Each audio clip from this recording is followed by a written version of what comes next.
রসমালাই এভাবে একবার বানিয়ে দেখুন, নরম তুলতুলে তো হবেই, তার ছাড়াও একদম ইউনিক পদ্ধতিতে ছানা ছাড়াও যে এভাবে রসমালাই বানিয়ে নেওয়া যেতে পারে তা আপনারা না দেখলে বিশ্বাসই করতে পারবেন না।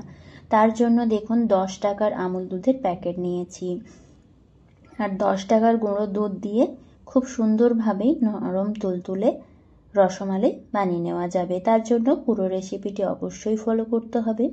এখন দেখুন আমুল দুধের প্যাকেটটা ঢেলে দিলাম, আর এর মধ্যে দিয়ে দেব বেকিং পাউডার 1/4 টেবিল স্পুন, আর সেই সঙ্গে এখানে অ্যাড করব 1 চামচ গাওয়া ঘি।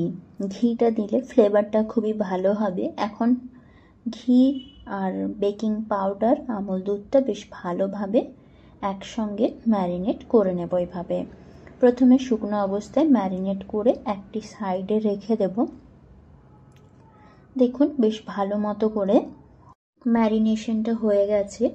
এখন এটি একটি পাত্রে রেখে হাতটা পরিষ্কার করে নেব। এরপরে আর একটি পাত্রে নিয়ে নিয়েছি একটি ডিম, ডিমটাকে ফাটিয়ে নেব ওই পাত্রে। এরপরে একটি চামচের সাহায্যে ডিমটাকে বেশ ভালো মতো করে ফেটিয়ে নিতে হবে, একদম যেন স্মুথ হয়ে যায়।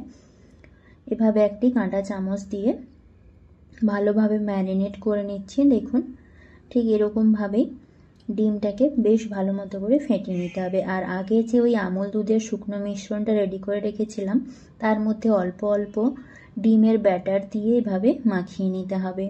তবে মাখানোটা একেবারে নরম করেই করতে হবে, তাহলে রসমালাইগুলো খুবই স্পঞ্জি হবে। এইভাবে দেখুন অল্প অল্প ডিমের ব্যাটার দিয়ে মেখে নিচ্ছি। আর রসমালাই পছন্দ করেন না এমন কোনো মানুষ নেই, রসমালাই খেতে কার না ভালো লাগে। আর ঠিক এই পর্যায়ে দেখুন একদম স্মুথ করে এভাবে মেখে নিয়েছি। তবে এখন আমি একটু রেস্ট টাইম দিয়ে দেবো 2 মিনিট। 2 মিনিট পরে ফিরছি হাতটা পরিষ্কার করে, আর দেখুন ঠিক 2 মিনিট পরে ফিরে এলাম, কতটা পারফেক্টভাবে সেট হয়ে গেছে। এখন হাতে বেশ অল্প পরিমাণ ঘি মাখিয়ে নিয়েছি। এবার এই ম্যারিনেশনটা বেশ ছোট ছোট আকারে ডোগুলো তৈরি করব, ঠিক যেরকম সাইজেরই রসমালাইয়ের শেপ হয়। দেখুন ঠিক সেরকমভাবেই আমি ডোগুলো কেটে নিচ্ছি। ঠিক এভাবে হাতের সাহায্যে রাউন্ড রাউন্ড করে এভাবে আঙুল দিয়ে চেপে চেপে তৈরি করে নিচ্ছি, দিয়ে একটি পাত্রে রেখে দেব। ছোট বড় মাঝারি সাইজ করে আমি করে নিয়েছি। ঠিক এরকমভাবেই দেখুন কতটা পারফেক্টভাবে তৈরি হয়েছে। এবার চলে যাব দুধটা জাল দিয়ে নেওয়ার জন্য। তার জন্য একটি কড়া বসিয়ে 500 গ্রাম আমুল দুধ দিয়ে দিলাম। এখানে আমি লিকুইড দুধ ইউজ করেছি, আপনারা চাইলে গুঁড়ো দুধ দিয়েও করতে পারেন। সেক্ষেত্রে 250 গ্রাম দুধ লাগবে। এরপরে দেখুন দুধটা ভালোভাবে জাল দিয়ে নিচ্ছি। এরপরে আমি এখানে অ্যাড করব 5 চামচ চিনি।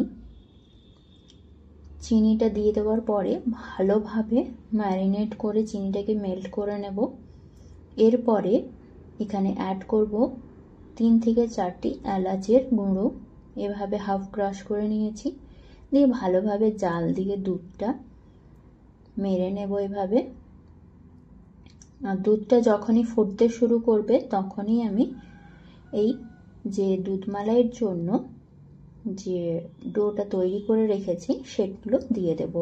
আর সেগুলো দেওয়ার সঙ্গে সঙ্গে দেখুন ওপরে কেমন ভেসে উঠছে। এরপরে গ্যাসের ফ্লেমটা হাইতে করে দেব, তাহলে কি হবে রসমালাইগুলো বেশ ভালো মতো তৈরি হবে। আর এখন খুব হালকা হাতে একটু নাড়াচাড়া করে নিতে হবে। এরপরে গ্যাসের ফ্লেমটা একেবারে হাইতে করে দিয়েছি। এখন ভালোভাবে জাল দিয়ে নেব। আর যখনই দেখবেন এভাবে ফুটতে শুরু করবে ধীরে ধীরে এই ডোগুলো বড় হতে থাকবে। রসমালাইটার মধ্যে দুধটা বেশ ভালো মতো মিশে গিয়ে একদম স্পঞ্জি হয়ে যাবে। আর ঠিক এই পদ্ধতিতে অবশ্যই একবার ট্রাই করে দেখুন। এখন আমি ঢাকা দিয়ে 10 মিনিটের জন্য একদম মিডিয়াম ফ্লেমে করে দিলাম। এরপরে দেখুন সাইডগুলোতে লেগে গেছে ঠিকই, কিন্তু রসমালাইগুলো একদম স্পঞ্জি হয়েছে।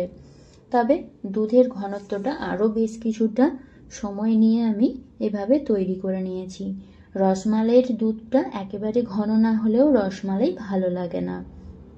কয়েকটি এভাবে স্পঞ্জি রসমালাই বানানোর জন্য এই টিপসগুলো অবশ্যই ফলো করবেন, তাহলে ছানা ছাড়াই খুব সুন্দরভাবে রসমালাইটা তৈরি করা যাবে।